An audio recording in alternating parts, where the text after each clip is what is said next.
Now, before you go too far, it's important that we start looking at wonking our seams. Wonking our seams is what's done in drafting, draping, to ensure that your patterns are as accurate as possible.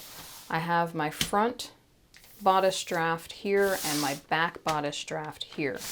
If I were to cut these out of fabric and actually sew them together, my side seams would sew together and my shoulder seams would sew together. So I want to make sure that those two lines, those two seams are going to be accurate. To do that,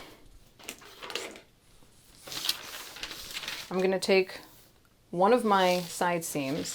I'm actually going to fold my paper along that side seam. We can always fold along a straight line, folding my paper out of the way. And I'm just going to line up my two side seams and make sure that they are as close as possible to being the same or similar length. If you find, for example, that these are not the same length, maybe something went awry down here, you can, or down here where your waistline is, you can true this, taking your French curve, and smooth your waistline down here to make sure that it is accurate. If it's more than a 1/4 inch discrepancy, like if my armhole up here was sitting like this and had a big discrepancy here, I would probably go back and make sure that I'm using the right measurements because something went awry if I'm looking at a big discrepancy like this. But something small can just be smoothed over. You can just draft right on top and force those curves to fit. Draft a new armhole curve, draft a new waistline curve, and true up those lines. But if we followed all the instructions and the measurements accurately, these two side seams should match. Let's see what happens with the shoulder seams. I have a dart over here. I'm not going to worry about folding that dart because I can't be bothered. But I am going to fold away my paper along my front bodice draft. Get that out of the way.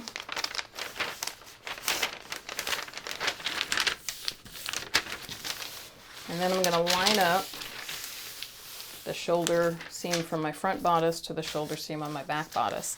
And I'm going to take a look at a few things. Let me zoom in here. First thing I'm looking at is my neckline. So there's my front neckline where it meets my high shoulder point, my back neckline where that meets the high shoulder point. I'm going to put those two high shoulder points together. And first thing I want to make note of, I want to make sure that my neckline is a smooth transition from front to back. If you see your neckline jutting up into kind of a shape like this, there's something that's gone wrong. It hasn't been properly drafted. Grab your fashion French curve and try to smooth that neckline back down. We shouldn't have points because if it looks like this on the draft, it's going to look like this on your garment.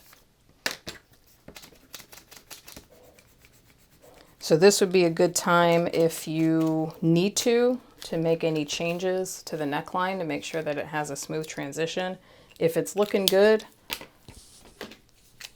you can commit it to your final draft. I'm pretty happy with this, so I'm going to go ahead and commit this in pen.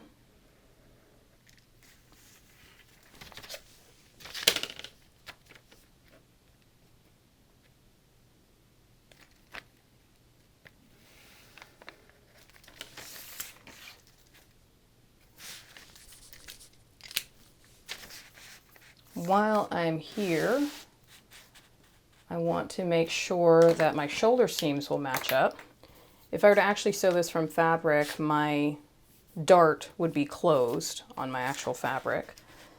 But I want to ensure that from my high shoulder point to my first dart leg, this is the first dart leg that we encounter, high shoulder point to the first dart leg, I'm going to place a little mark on my front bodice. This would become a notch to ensure that my dart lines up with my front bodice properly. I'm just going to make a little mark where that first dart leg is. Then I'm going to move my front bodice to my second dart leg. Remember, this space will be omitted when it's sewn together. So I went from high shoulder point to my first dart leg and made a mark, and then move my front bodice to line up with the rest of my shoulder seam and my second dart leg. And then I look down here, so where my armholes are, there's a teeny tiny discrepancy. It's like less than 1/8 of an inch. There's my back armhole and here's my front armhole. The smallest discrepancy between the two of those, that's negligible, but if it's bothering you, grab your fresh and French curve and just true it up. Force it to be correct. I may just push this back armhole out ever so slightly. Doesn't have to be perfect. Again, 1/4 inch or more is something we'll need to true up, but it's 1/16 of an inch, 1/8 of an inch, you can force your fabric to fit. That's not a big problem. But do make sure your high shoulder point to your first dart leg, make a mark, and then second dart leg to your armholes. And while I'm down here lining up my armholes, I want to make sure that that has a smooth transition. We don't want to see any points going in like this or coming out like this, because then it's going to look that way on our garment. So we need a nice smooth transition around the neckline and the armhole.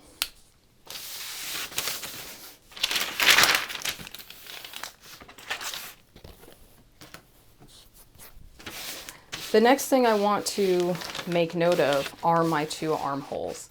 Note that I have not yet committed these in pen because we're going to need these measurements when we get to the sleeve. And I want to make sure that these are well balanced. Your back armhole is traditionally longer than the front armhole. So I'm going to measure these 2 lines and ensure that my back armhole is longer than my front. And we want it to be about 3/8 of an inch to 1/2 inch longer than the front armhole. There's a multitude of ways to measure your curves. I think the easiest way is to grab one of these curved rulers and line it up along the curve. And you can kind of work your way in sections around your curve, just being very careful to not lift your ruler or reset it anywhere. I'm looking at about 7 3/4, almost 8 inches, 7 3/4. That's a little small, but we'll see how it compares to the front armhole. So this front armhole should be smaller than that.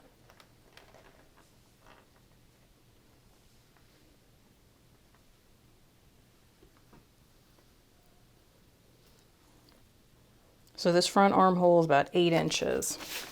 So my front armhole is larger than my back. I want to make my back armhole larger than my front.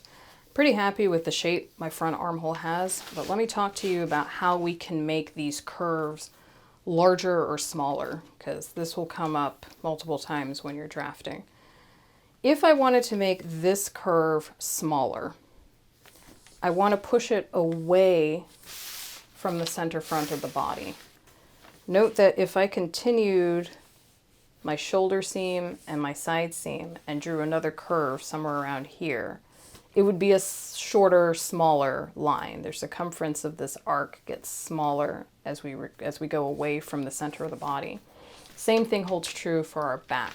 If I were to extend my shoulder seam and my side seam and draw a curve out here, it would be a shorter line. So when you want to make these armhole curves smaller, the length of them smaller, push them away from the center of the body. If you want to make them larger, you go the opposite direction and pull them out, push them towards the center of the body. So that's what I'm going to do, and I will be using my friction pen to do it so that I can go back and erase this later before I commit everything. This came out to 8 inches, this came out to 7 1/4. So I'm going to try to make this larger, try to get this closer to 8 1/4, and then I may try to make this slightly smaller. So I'm going to push this away. I'm sorry, push this towards center back. I think I'm going to need to take a little more of a scoop down here. I don't want to go too far past my guideline. I think I'm just going to mend this curve down here.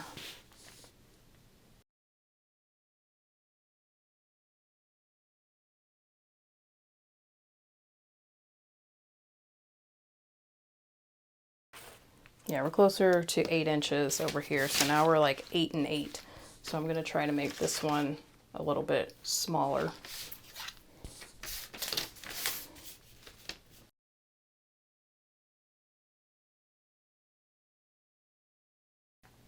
A little bit smaller. It's about 7 7/8. This is one of these back and forth dances where you're going to be modifying these curves back and forth, trying to get this back armhole longer than the front. 1/4 inch to a 1/2 inch longer is kind of the sweet spot, but I will go ahead and mend those curves and get those balanced out off camera. The last thing I want to show you before we finish this out is measuring your curves.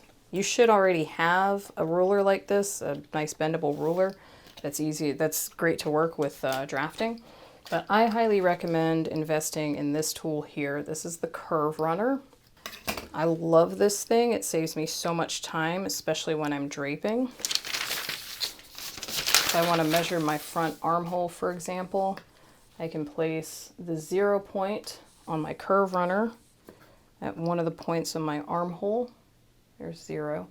And I just roll along my curve. And I can get a very accurate measurement, about 8 inches on that curve. It's great. I highly recommend getting this, especially once you go into drafting sleeves. This can be a time saver when doing armholes and sleeves. So ensure that you are checking your drafts, that they match up on the seams where they would be sewn together, and make sure that the armholes are balanced so that the back armhole is between 1/4 inch and 1/2 inch longer than the front armhole. And then you'll be ready to move into drafting the sleeves.